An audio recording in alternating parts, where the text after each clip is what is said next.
Laurel Canyon, sunshine, 60s, music, kind of the picture of peace and love and the counterculture.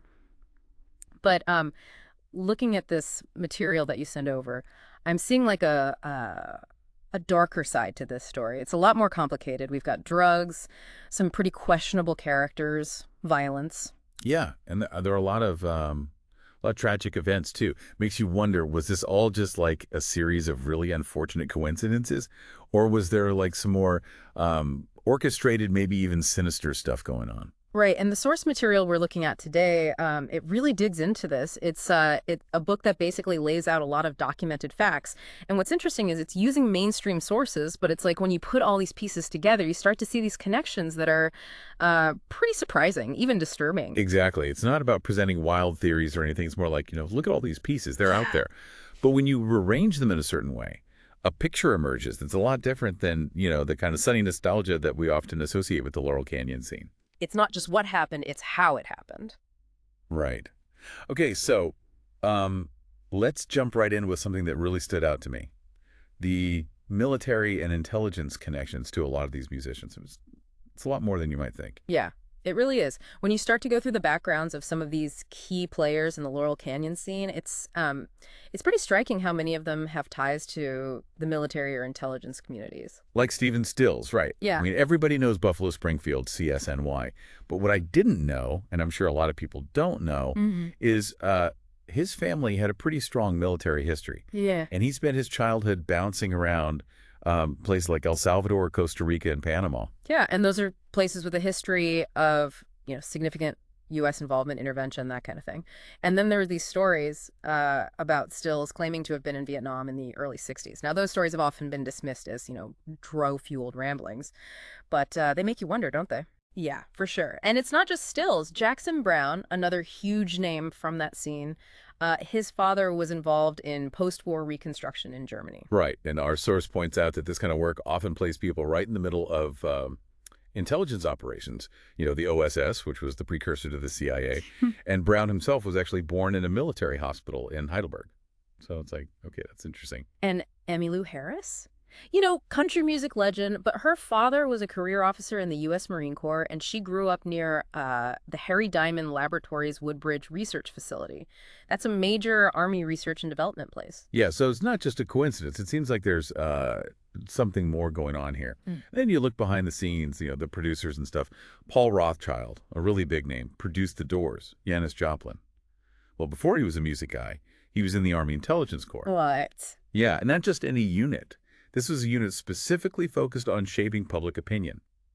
So you can see how that might be relevant to, the cultural influence of music. That's wild. And what about Owsley Stanley? I mean, the LSD guy, right? That's what everybody knows him for. Exactly. Augustus Owsley Stanley III, the premier LSD chemist of the time. But what's interesting is he was also in the Air Force. Really? Yeah, an electronics specialist, worked in radio intelligence, radar, that kind of stuff. And he even worked at the Jet Propulsion Laboratory in Pasadena at one point. So, a pretty high-level technical background. It's like all these people have these hidden or at least less talked about connections. It makes you think. It definitely does. It makes you wonder about the nature of this counterculture that we think we know so well. And, that leads us to John Phillips, Papa John Phillips. Right, the mamas and the papas. He was such a huge figure in bringing the counterculture to the mainstream. You can't deny that. Yeah, he co-organized the Monterey Pop Festival. I mean, that Yeah. was like the coming out party for the hippie movement on a national scale. And of course, he wrote San Francisco, be sure to wear flowers in your hair. Oh, yeah. I mean, that song was like an anthem. Our source suggests that it actually played a huge role in drawing all those, disenfranchised youth to San Francisco, Yeah. contributing to what became the Summer of Love. So Phillips was very influential in shaping the whole scene, wouldn't you say? Yeah, absolutely. And when you put that together with these military and intelligence connections that we've been talking about, it starts to raise some questions about whether the counterculture was as organic as we might think. It's like, was it manipulated in some way? Maybe even, some form of controlled opposition, as they say. It's definitely a thought-provoking idea. Okay, let's shift gears a little bit and talk about something a bit darker. The Laurel Canyon death list, as the book calls it. It's pretty startling when you look at all the deaths associated with the scene. It really is. You have this image of peace and love, but then you have this string of tragic and untimely deaths. It's pretty jarring. Yeah, and it's not just like a couple of isolated incidents. It's a lot. We're talking about Lenny Bruce, Ramon Navarro, Salmoneo. Diane Linkletter, Inger Stevens, and then, of course, the really high-profile ones like Sharon Tate, Jay Sebring, Wojtek Frykowski, Abigail Folger. Right, and that's not even all of them. Danny Whitten from Crazy Horse, Bruce Berry, a roadie for CSNY, Graham Parsons. Mama, Cass Elliot, and then kind of a creepy detail, Keith Moon died in the same London flat where Cass had passed away a few years earlier. Oh, wow. I didn't know that. Yeah, and Judy Sill, she kind of disappeared before her death, which is pretty mysterious. It really adds this whole other dimension to the story of Laurel Canyon. It's not all sunshine and rainbows, that's for sure. No, it's definitely not. And speaking of dark shadows, we have to talk about the Manson family. Oh, yeah. The Manson family connection is, it's pretty unsettling, isn't it? It is, and they were very much intertwined with the Laurel Canyon music scene. I mean, Graham Nash is quoted as saying that Manson was, pretty close to the scene. Bobby Balsley, one of Manson's associates, actually lived in Laurel Canyon. Right. And Tex Watson, the guy who allegedly led the Tate LaBianca murders, he lived on Wonderland Avenue. He even co-owned a wig shop near Jay Sebring's place. It's kind of hard to believe how close they all were. And it gets even weirder. Sebring's house, the one where he was murdered, was the same Benedict Canyon house where Jean Harlow's husband had died, like decades earlier, under really suspicious circumstances. So you've got this weird echo of violence in that specific location. And then there's Dennis Wilson, from the Beach Boys. He got really close with Manson and the family. Yeah, he actually let Manson and some of the family members live with him for a while, recorded some of their music too. And there were stories that Wilson later hinted that he knew the real reasons behind the Tate LaBianca murders, but he never, came out and said anything publicly before he died under, shall we say, questionable circumstances. It's like something out of a movie, It's all pretty crazy. So let's rewind a little bit and go back to the beginning of the scene before it get all, famous and tragic. Our source talks about Vito and his freakers, which sounds pretty wild. Yeah, Vito and his freakers, they were like the proto-hippies of Hollywood, maybe even the first hippies in that area. They had this whole scene going on, like a semi-communal living situation, lots of sexual freedom, free-form dancing, that kind of thing. And they weren't just some fringe group. Vito Palekas, who was the leader of the Freakers, he had a clay sculpting studio where, get this, the Byrds used to rehearse in the early days. I mean, that's a direct connection to one of the biggest bands of the Laurel Canyon scene. Yeah, and the Freakers would go to these clubs, like, in droves, which, helped bring attention to the bands that were playing there, including these up-and-coming Laurel Canyon groups. So they definitely played a role in getting the scene going. Vito himself was a pretty interesting character. He knew a lot of people, had a lot of connections. And then there was this place called the Log Cabin, a commune. Oh, yeah, the Log Cabin. Wasn't that run by Frank Zappa for a while? Well, it was initially run by a guy named Carl Franzoni, and then Zappa took it over later on. It was also associated with the GTOs, which was an all-female group that Zappa kind of mentored, I guess you could say. Right. The GTOs, they were kind of like groupies, but also like performance artists, Yeah, right? something like that. But there's a darker side to this early scene, too. Vito's son, Godo, died under some pretty mysterious circumstances. There are all these conflicting accounts. Some say he fell, some say it was medical malpractice, some even suggest, parental neglect. It's never been fully cleared up. It's like even the early, carefree days of the scene had this shadow hanging over them. Yeah, it's kind of unsettling. And speaking of shadows, we have to talk about Lookout Mountain Laboratory. Yeah. This is like a major revelation that the book digs into. Yeah. I mean, it's pretty mind-blowing. Lookout Mountain Laboratory. Yeah, it was a secret military facility right in the heart of Laurel Canyon.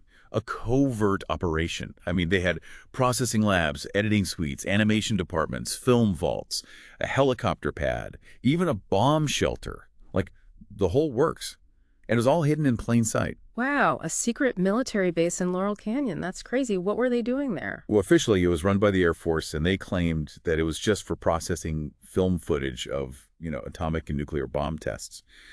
But the sheer scale of the place, the equipment they had, it suggests that they were doing a lot more than just, developing film. Like what? Well, there's speculation that they were doing advanced research and development in things like 3D filmmaking, maybe even other more, shall we say, exotic technologies. What's really interesting is that they actually gave security clearances to big Hollywood names to work there. John Ford, Jimmy Stewart, Walt Disney even. But nobody really knew what they were working on. That is so strange. So this place was just like operating in secret right in the middle of all these musicians and hippies. Yeah, pretty much. And it was practically unknown until the early 90s. It's like, how do you keep something like that a secret for so long? It really makes you wonder what else might be hidden that we don't know about. Yeah, that's a good point. Okay, so let's get back to the music. The book also talks about the origins of some of these key bands, like the Byrds and Buffalo Springfield, Yep. and it suggests that maybe their beginnings were a little more manufactured than we might think. Right. It's not like they just, popped up out of nowhere. The Mm. Byrds, for example, they were kind of conceived as an electric rock and roll group from the outset. Mm. And their evolution through different genres, from folk rock to psychedelic rock to country rock, it all happened pretty quickly. It makes you wonder if there was some, guiding hand behind the scenes. And Buffalo Springfield, they're famous for that story about Stephen Stills and Neil Young meeting in a traffic jam on Sunset Strip. But the book points out that there are a lot of inconsistencies in that story. Yeah, it's a good story, but when you look closely, it doesn't really hold up. So again, it's like maybe their meeting wasn't as accidental as we've been led to believe. Maybe there were some influential people who helped put them together. Interesting. So the whole idea of the Laurel Canyon scene being this purely organic, grassroots movement, maybe it's not as simple as that. Yeah, I think that's a fair assessment. There were definitely a lot of external forces at play, whether it was managers, producers, or maybe even, something more. Okay, let's talk about the anti-war movement. I think a lot of people assume that the hippie movement and the anti-war movement were basically the same thing. Right. They're often conflated, but that's not quite accurate. The anti-war movement was actually well underway before the hippies showed up in Laurel Canyon. Right, makes sense. The Vietnam War was already happening. Exactly. But the media really played up this image of hippies as the face of the anti-war movement. And, our source suggests that maybe this was a way to marginalize the movement, to make it seem less credible to the mainstream. Interesting. So instead of being the driving force of the anti-war movement, maybe the hippies were kind of co-opted by it in a way. Yeah, I think that's a valid interpretation. It's all about how the narrative gets shaped. And that leads us to some of these stranger characters in the story, like Jerry Brown. Jerry Brown, the governor of California. Yeah, the same one. He lived in Laurel Canyon back in the day. And he was apparently pretty tight with a lot of the country rock musicians of the time. It's another one of those connections that you wouldn't necessarily expect. And Mike Curb, wasn't he involved in the music scene too? Yeah, and he later became Jerry Brown's lieutenant governor. So you've got these interesting overlaps between the counterculture and the political establishment. It's not as black and white as it might seem. No kidding. And speaking of cultural touchstones, we have to talk about Easy Rider. I mean, that movie is like the quintessential Laurel Canyon film. Yeah, it really captured the spirit of the time, didn't it? And it was deeply rooted in the scene. The characters were based on real Laurel Canyon figures. Hopper's character was based on David Crosby, and Fonda's character was supposedly inspired by either Graham Parsons or Roger McGowan. And the soundtrack, it's like a who's who of Laurel Canyon bands. Steppenwolf, the Byrds, you name it. And they even shot some of the film at an actual hippie commune in the canyons. And even Henry Fonda, before he was an Easy Rider, his early acting career had a connection to the scene. Oh, yeah, that's right. Through Dodie Brando, Marlon Brando's mother, of all people. She was an acting coach and kind of a mentor to Fonda in his early days. It Yeah. just shows you how interconnected everything was. It's like 6 degrees of separation, but in Laurel Canyon. Okay, let's talk about Frank Zappa. He was a pretty big figure in the canyon, but he seemed to have a different take on the whole counterculture thing. Yeah, Zappa was kind of an outsider, even though he was right in the middle of it all. He had this sardonic wit. He viewed the whole flower power scene with a lot of amusement, even contempt, I'd say. He mocked it in his music, but he also, kind of promoted it through his record labels. He put out all these really bizarre and often controversial acts, the GTOs, Captain Beefheart, people like that. Right. Zappa was all about pushing the boundaries. Speaking of which, there are some pretty wild stories about the making of Captain Beefheart's Trout Mask replica album. Oh yeah, that was an intense recording process. From what I've heard, it's pretty much a musical boot camp. Beefheart was very demanding, controlling, some might even say abusive, but, the album is considered a masterpiece, so maybe the ends justify the means. I don't know.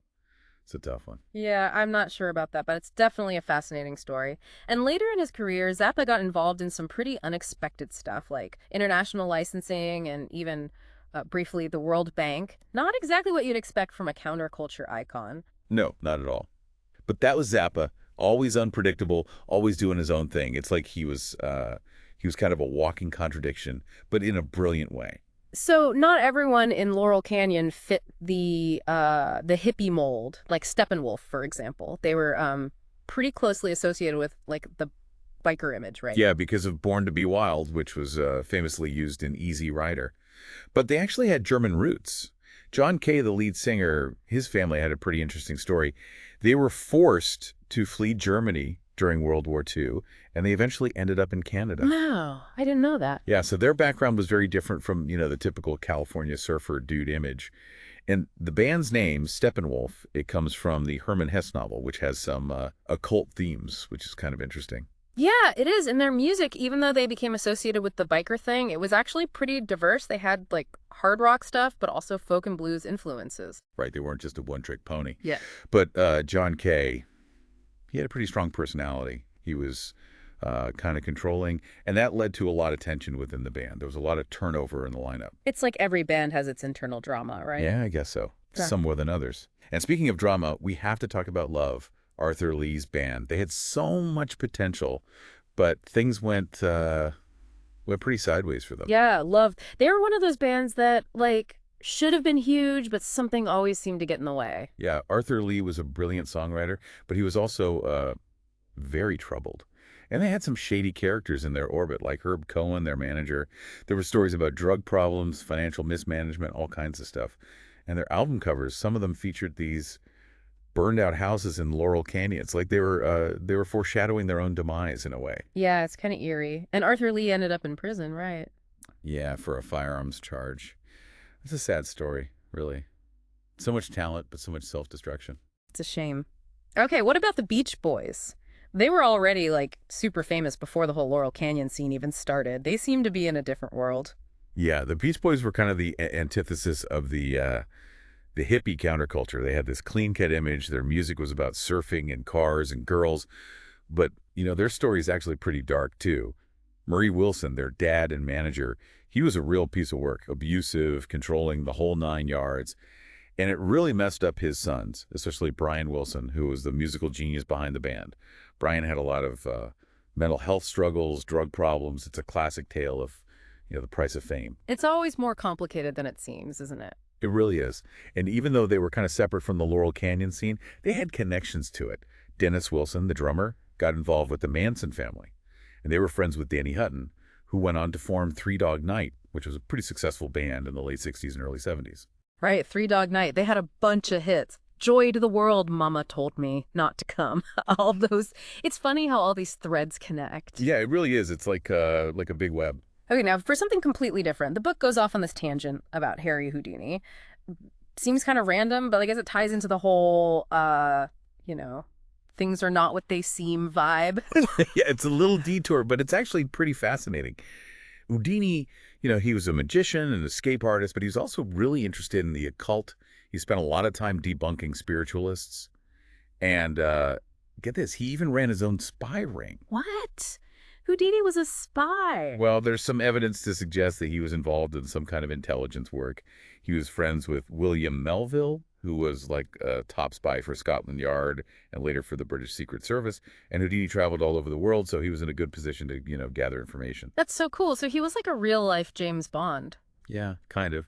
And the book also talks about some of the people Houdini was connected to, like John Welke, who was a journalist and pretty shady character. Wilkie was involved in a lot of questionable stuff, including the sinking of the USS Maine, which some people believe was a false flag operation. And then there were the Crandans, this couple who claimed to have psychic powers. Houdini was convinced they were frauds, but they had a lot of followers, including some pretty powerful people. And there were rumors about them being involved in some pretty dark stuff, like the adoption and disappearance of children. Wow, that's some heavy stuff. Yeah, and there's even speculation that Houdini and his wife might have been poisoned It's all pretty mysterious. It's like the deeper you go, the more you realize that there's a whole lot going on beneath the surface. Exactly. And it's not just about, hidden agendas and conspiracies. It's also about the human condition, about how we deceive ourselves, about the secrets we keep. Right. It's about the darkness that exists in all of us. Yeah, even in the supposed paradise of Laurel Canyon. Speaking of which, we have to talk about Miles Copeland Jr. He's a pretty pivotal figure in this whole story. Miles Copeland Jr., Ian Copeland's father, right. Right. And he was more than just a dad. He was a founding member of the OSS, a decorated war hero, a high-ranking intelligence officer. I mean, the guy was like a real-life spy master. But then he went on to have this whole other career in the music industry. Really? That's wild. Yeah, he was a big player in the punk and new wave scenes. He founded IRS Records, which put out like REM, the Go-Go's, a lot of big names. And his sons, Ian and Miles III, they also went into the music business. Ian was a manager for the Police and Sting, and Miles III was a drummer and a record producer. So it's like espionage runs in the family. Yeah, you could say that. Ew. And it's another example of how the world of intelligence intersects with the world of music in some pretty unexpected ways. Okay, back to the dark side. The book also talks about Rodney Alcala, who was a serial killer. Yeah, Rodney Alcala. He's a chilling figure. He was actually a suspect in the Zodiac killings, but they never pinned it on him. And he was connected to the Laurel Canyon scene, too. He was friends with some of the people in Michelle Phillips's circle. It's just another reminder that, evil can lurk in the most unexpected places. It's really scary. And speaking of Michelle Phillips, her early life is pretty interesting, too. The book talks about her connection to Tamar Hodel, whose father was George Hodel, the guy who's suspected of being the Black Dahlia killer. Yeah, that's a whole other rabbit hole. George Hodel was a doctor, but he was also a kind of creepy guy. He was into all sorts of weird stuff like the occult and surrealist art. And he was a prime suspect in the Black Dahlia murder, which is still unsolved, by the way. So you've got Michelle Phillips, this beautiful, talented singer connected to this dark, unsolved murder mystery. It's pretty wild. It's like every story in Laurel Canyon has this undercurrent of darkness to it. Yeah, it's hard to escape it. And that brings us to the Mamas and the Papas. They're kind of at the center of this whole web of connections, aren't they? Yeah, they are. And their story's pretty messed up. It really is. I mean, they had this fairy tale beginning. They formed in the Virgin Islands. They wrote all these hit songs. They were on top of the world. But then it all fell apart. John Phillips was a drug addict. He cheated on Michelle. Mama Cass died young. Denny Doherty struggled with alcoholism. And then there are all the Manson connections. Right. John Phillips invested in Jay Sebring's business. Michelle had an affair with Roman Polanski, who was married to Sharon Tate at the time. It's like they were right in the middle of all this darkness. Yeah. And the book suggests that there might be even more to it than that. John Phillips was rumored to be involved in some shady business dealings, and there are hints that he might have known more about the Manson murders than he let on. It's all pretty murky. It's a lot to take in. So we've gone through all this material, all these connections, all these dark events. What does it all mean? Is it just a bunch of coincidences, or is there something more to it? That's the million-dollar question, isn't it? It's hard to say for sure, but I think it's safe to say that the story of Laurel Canyon is a lot more complicated than the simple, nostalgic narrative that we often hear. There was a lot of beauty and creativity there, but there was also a lot of darkness. And maybe those two things are inseparable. Maybe they feed off of each other. It's like the yin and yang, right? Yeah, something like that. And I think it's important to remember that, history is never black and white. It's always shades of gray. And the more we learn about the past, the more we realize that there are always more questions than answers. Well said. So what do we do with all this information? Where do we go from here? I think the best thing we can do is just keep asking questions, keep digging, keep trying to understand the complexities of the past. And, maybe by doing that, we can learn something about ourselves, about the world we live in. That's a good takeaway. So for all of you listening out there, I encourage you to do your own research, explore these topics further. There's a lot more to discover. And who knows, maybe you'll uncover something that nobody else has seen before. Thanks for joining us on this deep dive into Laurel Canyon. Until next time. Thanks for having me.